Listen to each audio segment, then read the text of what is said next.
Dear colleagues, dear friends, 13 years ago, we in this theater from Elsinore in Den Gamle By, Aarhus, Denmark, we held a conference in the Association of European Open Air Museums, and a lot of you were here, and it was so good to have you here.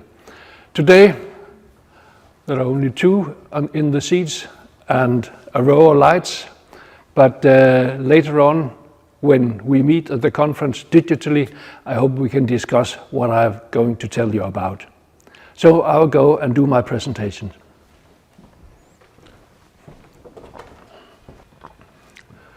I've called my presentation For Modern Times, Difficult Stories and Dialogue with Visitors in Den Gamle By's 20th Century Area. Den Gamle By is Denmark's open-air museum for urban history and culture. But since 2011, Den Gamle By has also been the local museum for the city of Aarhus. And the third thing I'll mention is that Den Gamle By is also several indoor exhibitions. It all began at the National Exhibition in Aarhus in 1909. 2 years before the exhibition, a young teacher, Peter Holm, was giving the lead of the exhibition's historical part. At that time, he discovered that a worn-out Renaissance house was doomed for demolition, and he decided to buy the building and to translocate it to the exhibition area and use it as an exhibition framework. Here you see the Renaissance building in the middle of the exhibition's modernist architecture. The building was furnished with historical interiors, and the historical exhibition, in fact, was a huge success. So Peter Holm got the ambition to make a permanent open-air museum of urban history and culture out of it. In 1914, the museum opened in the Botanical Garden in central Aarhus. The museum then consisted of 4 buildings. Den Gamle By became soon a success, a must-see for Danes, an important attraction on the tourist itinerary, a time capsule of a pre-industrial town, an urban dreamscape from the times of Hans Christian Andersen. 20 years later, in 1934, Den Gamle By almost appeared as a real Danish town from the pre-industrial period. No one really thought about it, but actually the museum that Peter Holm created was the world's first open-air museum of urban cultural history. Then we go further on in time, and in 1996 I was appointed director for Den Gamle By, and at that time Den Gamle By was looking for new success stories. The first success came with the story about Christmas through the ages. It was a huge success for us. The second success happened when we managed to build the magnificent Mintmaster's Mansion.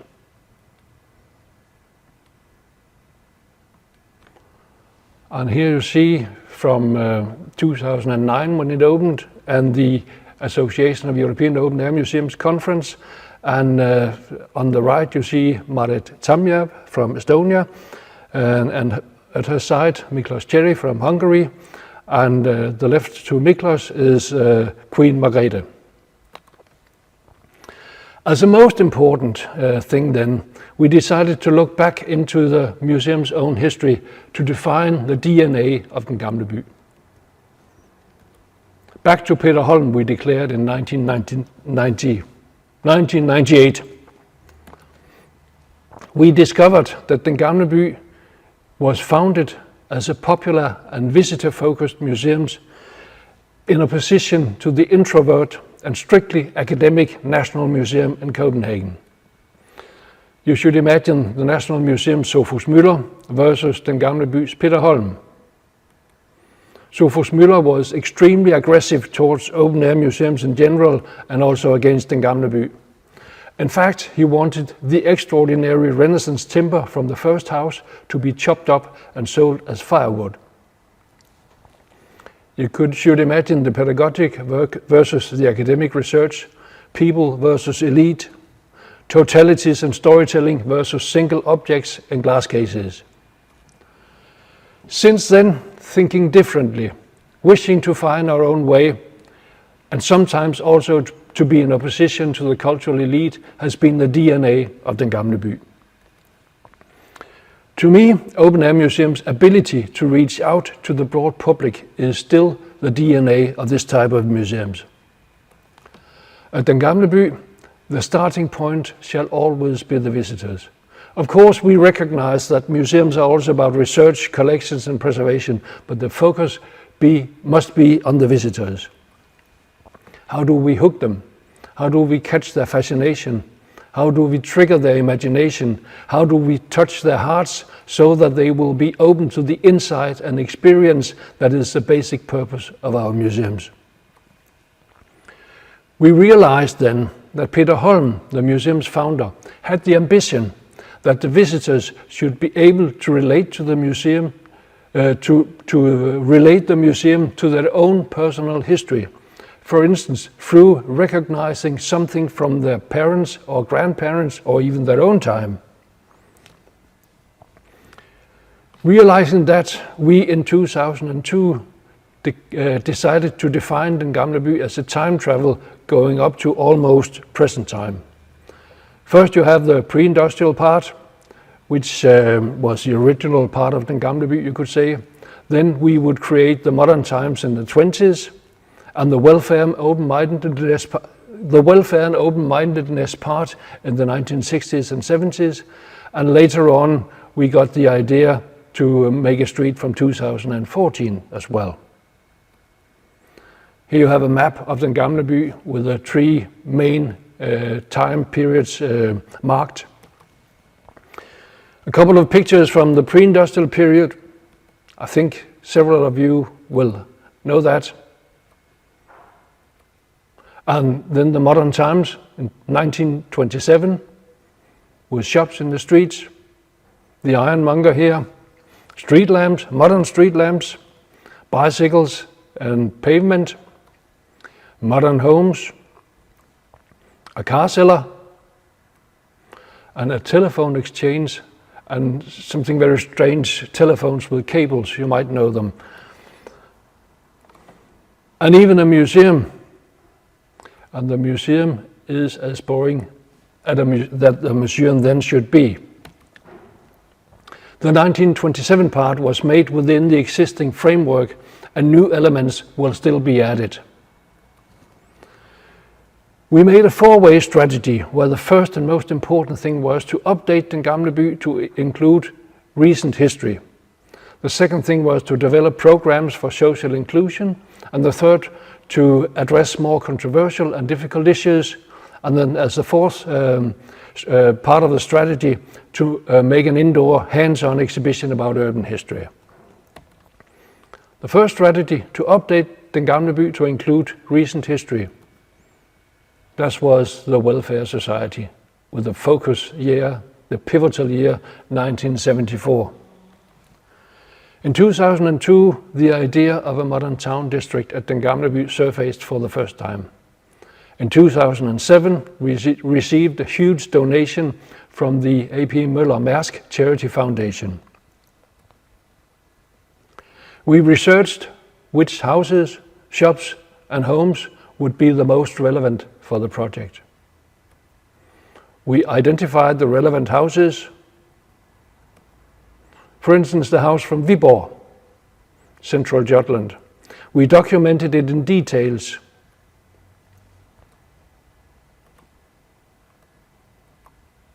And we marked every single part and removed them.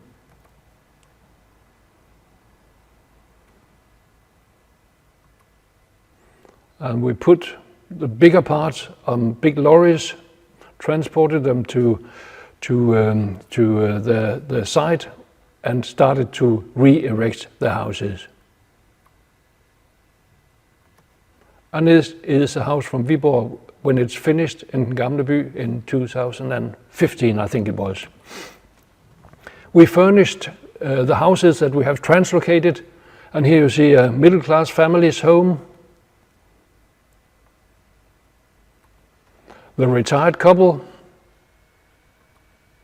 the commune for left-wing students.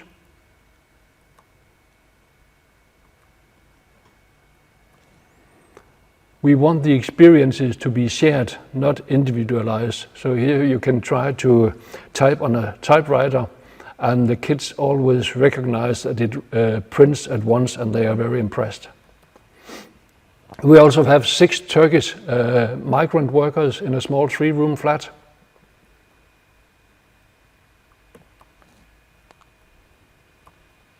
The gynecologist, where we also have made a sort of shadow play. The kindergarten. The jazz bar. And this summer we opened a pedestrian street with several shops, among others the butcher, and you have a cheese seller, and and a shop where you buy paint. We say that it encompasses the basic values of post-Second World War Denmark: the welfare society, the open-mindedness, the equality between the genders, and the non-authoritarian thinking. You can also dig a bit deeper into the matter in the different interiors and exhibitions. On screens in the gynecologist's archive shelf, visitors can answer questions and dilemmas about pregnancy and abortion. In the blind man's home, visitors can get to know about being blind in 1974. In fact, you can see on the screen how you would experience his flat if you had his glasses. We co-created with people who lived there, with experts and enthusiasts, in order to tell the real stories. On screens, you'll meet the people who lived there in 1974, and you'll meet the same people today. An enthusiast helped us to make the workshop for mopeds, and sometimes they are there to demonstrate to the visitors. And retired telephone workers helped us to install a telephone system as in 1974, so now visitors can call from one home to another. And former radio technicians helped to make the museum's radios and TV sets work. So in one of the homes, visitors now can watch the World Championship in football 1974, and this is the final. The relevance and the co-creation made Den Gamle By made people feel that Den Gamle By is their museum, and we are very happy with that. The modern town district also included themes and items that are controversial in present-day Danish society. In the 1950s, 60s and 70s, no one questioned smoking. So in the jazz bar, we allow smoking because that's how it was in 1974. And you will find ashtrays in the doctor's waiting room, in the commune, in the kindergarten, and of course in the jazz bar. Behind the curtain, we show pornography, which made Denmark world famous in 1974. We also tell the story of a Danish colonialism in Greenland. Here you meet the student from Greenland in 1974 who lived there, and she tells her story on the screen. How she was taken from her family in Greenland to a children's home in Denmark to become a real Dane and lost her identity. Today, indoor smoking, pornography, and stories from our colonial past are not politically correct. However, at Den Gamle By, we believe that it's more important to be historically correct than to be politically correct. Then back to the four-way strategy. And the second strategy was that we wish to develop programs for social inclusion, thereby addressing one of the big challenges of modern society. An idea of serving people with dementia came up in 2004, when we noted how elderly visitors became able to remember things they had forgotten and no one ever had heard about before. And together with the municipal elder care, we developed the idea especially for people with dementia. For some years we used insufficient facilities for the project, and in 2010 the House of Memory was inaugurated as a part of the new district. Here you see the house, and it's on the first floor. You find a home exclusively for people who suffer from dementia.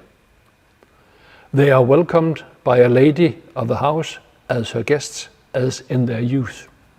Everything in the home is as when they were young, newly married, had their first home. Even the toilet paper. It's a real time machine. The staircase smells of soap. The clock says tick-tock and ding-dong. They can smell the coffee and the cake in the oven. They are asked to help to set the table. They are allowed to sit on the chairs. On the gramophone, they hear music from when they were young, and sometimes they even dance. For a couple of hours, they relive the heyday of their personal lives. They open their minds, they become social, and they begin to communicate. Every year, 1,500 people or thereabout suffering from dementia visit the House of Memory. Den Gamle By's environment also works for youngsters who suffer from mental diseases. If you suffer from ADHD, it might be relevant to learn some good manners, and they love it. And a wonderful story about a boy suffering OCD and needed to wash hands all the time. At Den Gamle By, he got a new identity, and after a while, he helped to sort out firewood in the backyard without needing to wash his hands. It's our general experience that Den Gamle By's immersive environments, the living history, and the role play makes it easier for youngsters with mental diseases to handle and even to overcome their disabilities. We consider this type of social work as a possible new platform for future development for our museum. And then once again back to the four-way strategy, where we want to address more controversial and difficult issues. In 2012, we brought the home of a homeless man into the museum. Among other things, Den Gamle By is, as you might know, a museum of homes, so why not exhibit the home of a homeless? His name is Ulrik Skobel, and he earns his living by selling the Homeless magazine. It was his own idea, and he himself collected the building material, you could call it, for his home. And you can see that one man's garbage is another man's treasure. Together with him, we documented his life and exhibited his home at the museum. Sometimes he was there to speak with visitors, and sometimes he was not. However, he lived there during this period. Several times the national press came to interview him. And when a journalist asked him how he felt being a part of this freak show, he stated, "I'm not on show, you are. When you watch my life, you in reality watch your own life." Ulrik was at Den Gamle By for the last 3 months in 2012. After that, we helped him to move his things to a new place. Our most interesting notion was that people who would never approach a homeless in real life met him without any fear, because his home for a period was at a museum. At Den Gamle By, we noted that museums can be a safe place for unsafe stories. In 2016 and 17, we exhibited a Somali home as it is in Denmark. Many Danes feel uncomfortable with immigrants, especially the Somalis. We therefore intended to contribute with a platform for debate and insight about Somalis living in Denmark. The idea came from a group of Somali women we learned to know in another project. They helped us to document how Somalis live in Denmark today. For us, it was not easy to get access to their homes, but our contacts helped us. And together with them, we furnished a typical contemporary Danish Somali home. They welcomed the visitors. Sometimes they cooked and you could have a taste. They organized guided tours, and the project, of course, did cause discussion in the press and at the political level. However, we also experienced that the project helped to discourage alienation by letting our thousands of Danish visitors experience how people from Somalia do live in Denmark. It was the only chance to experience that. In the end, however, what we are most proud of is that it seems that many from the Somali community now consider Den Gamle By to be their museum where they can learn about Danish culture. And once again, back to the four-way strategy. It was to make an immersive, hands-on exhibition about urban history. In 2011, the City Council decided to close down the Aarhus City Museum and asked Den Gamle By to take over. Luckily, we also got the staff and the budget for the running costs. We recognized that Aarhus has had museums for more than 150 years, but never an exhibition telling the story of the city. So we knew what to do. And we had to find out how to do it and how to combine the local and the national angles. We know that visitors' experience at Den Gamle By is a good day out in combination with content and substance, and we wanted the same for the new Aarhus Story exhibition. We also know that many people are fond of Den Gamle By's combination of intelligible exhibitions and the possibility of digging deeper into the matter. We wanted the same for the new Aarhus Story exhibition. We also know that Den Gamle By always has been a national museum with a lot of stories from Aarhus, and we decided to make a virtue out of that and integrate the local and the national perspectives into the upcoming exhibitions about Aarhus. Den Gamle By is a time travel from pre-industrial times until today, and we wanted the Aarhus Story exhibition to be a chronological survey of Aarhus history from the city's founding in the Viking period until today. We developed the concept, we made it fit with the museum's other development projects, and we were lucky with the fundraising. This is a long story which I will not tell here. In 2014, we excavated the area. In 2015, we hoisted down the centerpiece. In 2016, the underground spaces were about to be finished. The entrance building was built. And the 11th of April 2017, Queen Margrethe opened the Aarhus Story. You start with an elevator tour from the present to the past. First you enter the Viking town, and in The Well, a movie tells about the founding of the city. Then the Bishop's Town. In fact, we built a church underground. And we have a part called Townspeople, where hands-on and shared experiences are possible. And we have a part called Growth from 1850 to 1950, and here you see the centerpiece, the locomotive. And you see people, social history being told by people on pictures. And we past the occupation from Second World War, and then we end up with the big city part, which is the biggest part of the exhibition. You can try a lot of things while you are told the story about Aarhus.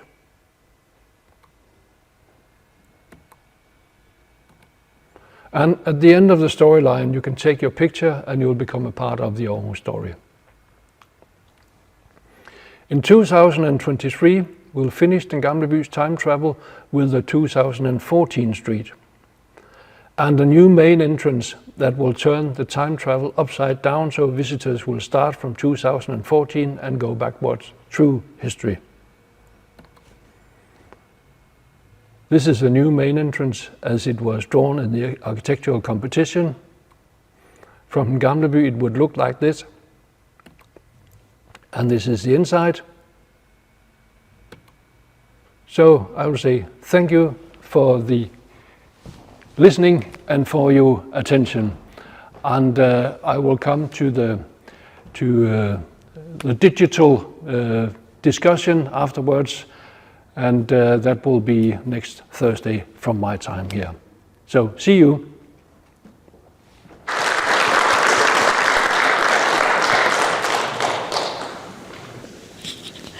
So we now fortunately have a chance to ask Thomas about his presentation and what. Yes, Anu, please. Yes, I come to you. Yeah. Thank you, Thomas, for a brilliant and there. Okay.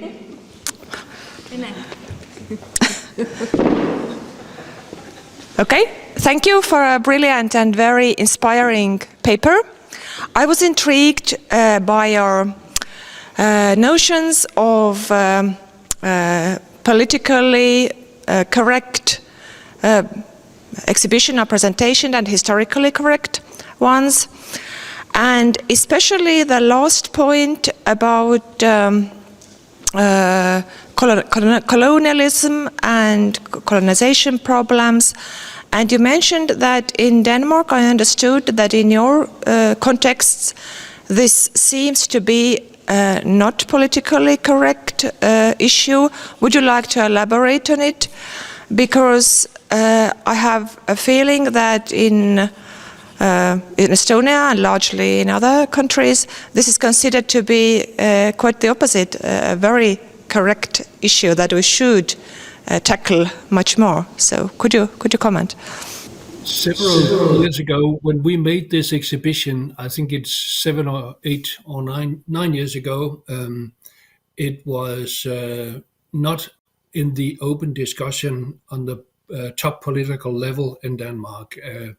But later on, it has become on the top agenda, and the poor kids from Greenland that was taken to Denmark, they have got an excuse, and I even think they got some money. So now it's part of the political agenda.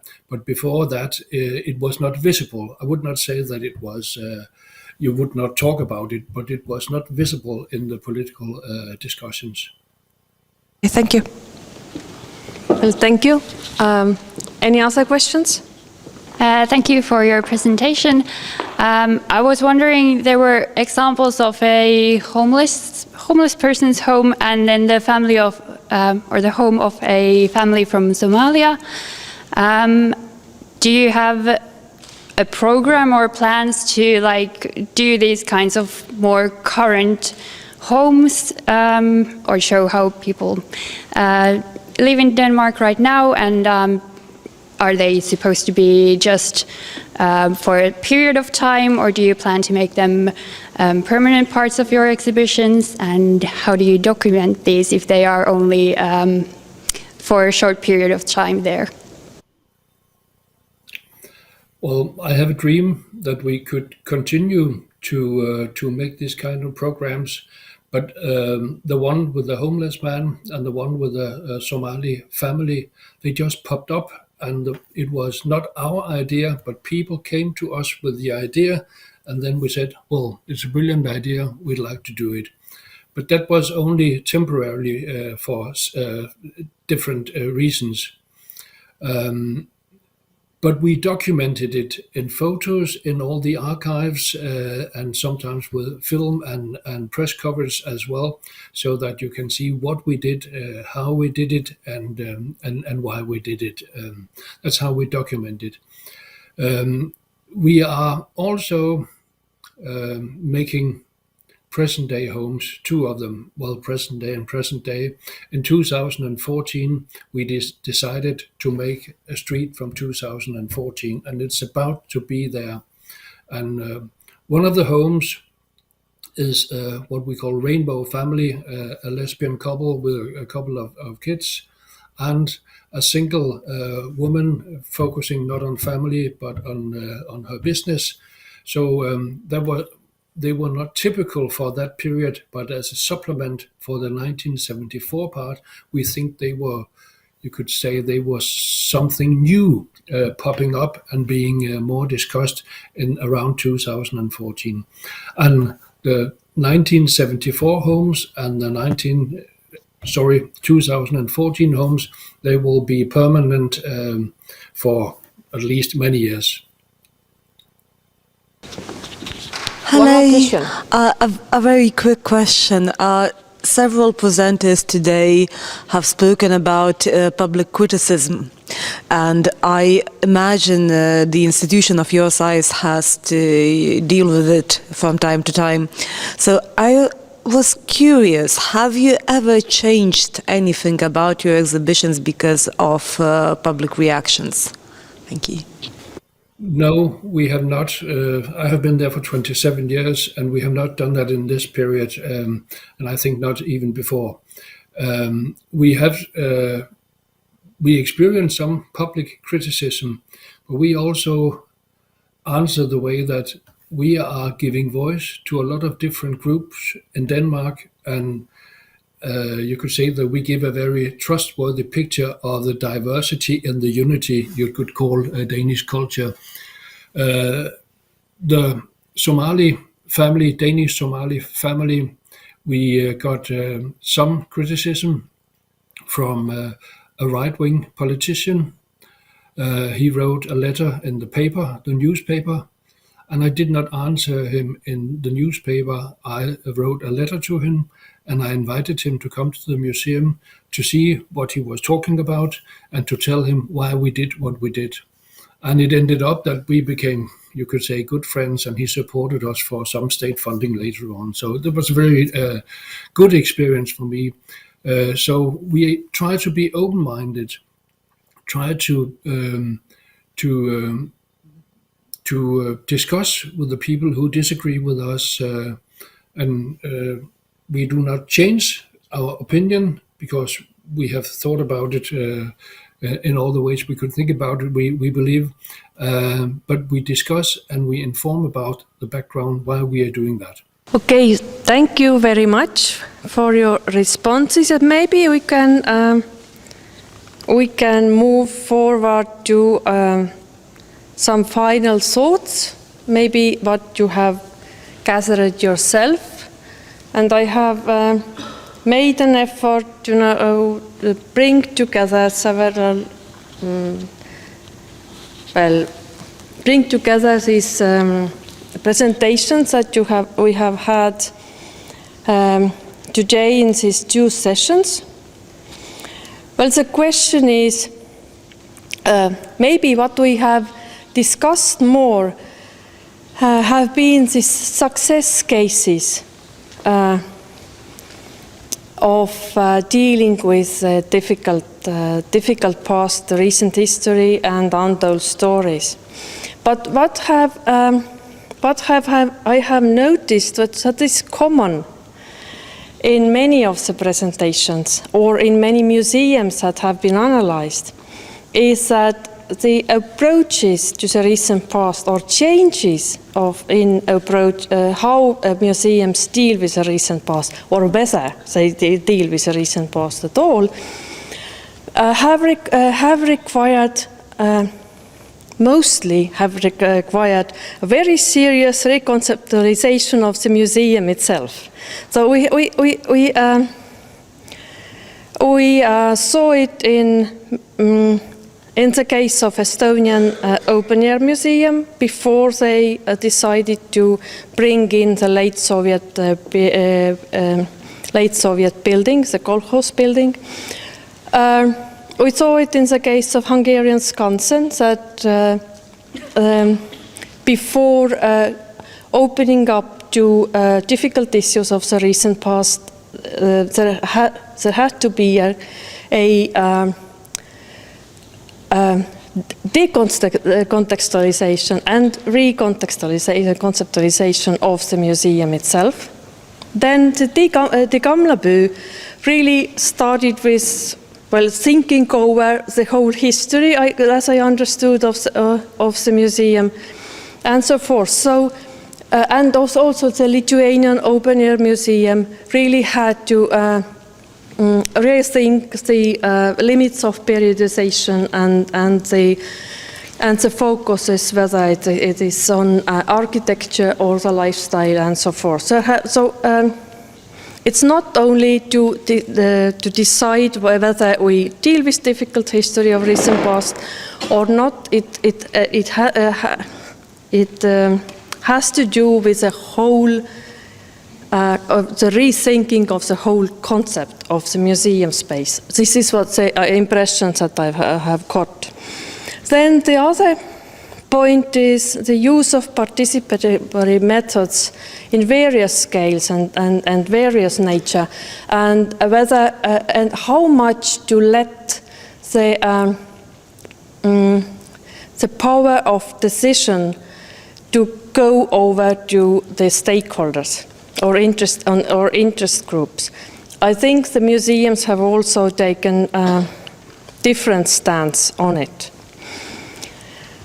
And the third point that I have picked up is what happens with the perception of the recent past, difficult or unspoken past even, in the light of the ongoing military struggle in Ukraine. So we have spoken about the new conservative trends in society that may impact what has been already starting to change about thinking of the 20th century past. Or we have the cases like in Sweden, where the ongoing war would trigger a new take on the war on the war in the middle of the 20th century.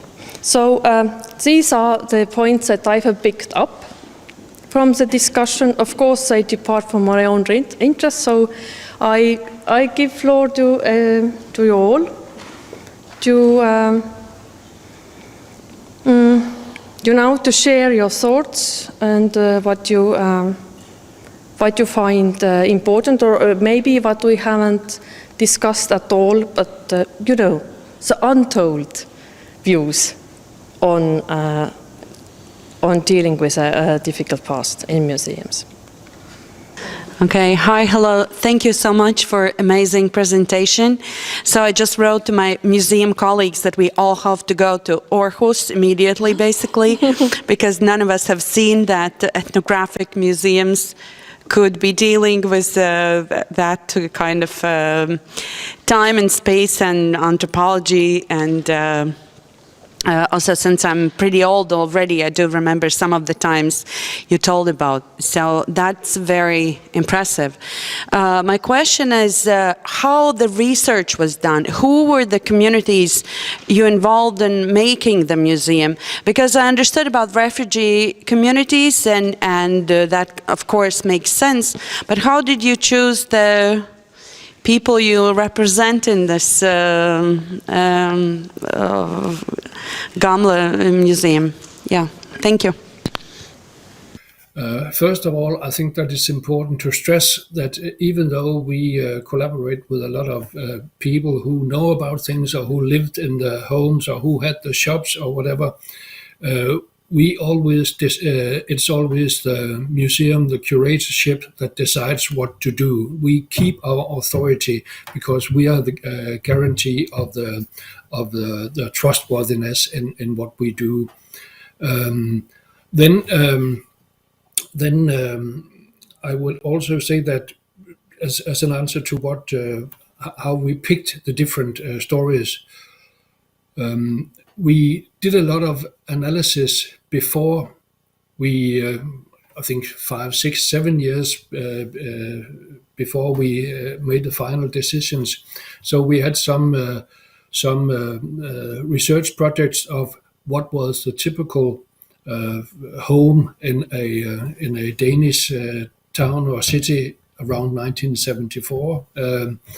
And which shops were the most frequent, and that was the one part of it, what was the most general. And the other part was what was time defining in these periods, what could tell a story that was bigger than itself. And they were the guidelines. And then we had a lot of discussions. We used a lot of the staff from the museum with different backgrounds, and we discussed and we decided what should be first priorities, what should be second priorities, and what should be third priorities. And then, if you want something, it's not always you can get it. But then if we couldn't get the first priority, then we had the second priority. And I think we have done first and second priorities through it all. And then we have some of the people were not there any longer. Some of the people were, and we collaborated with them. And you of course know that people's memory are not always the truth. So we tried to check it with their photos, with what happened in papers, what could have been possible. So we did all the checks that we could do as historian professionals in order to try to get the most trustworthy picture of the home or the shop or the time or whatever. Thank you. So what triggered me in your response is a very clear notion of planning, and I noticed that I am as a chair very behind of our initial plan, which is coffee. So thank you all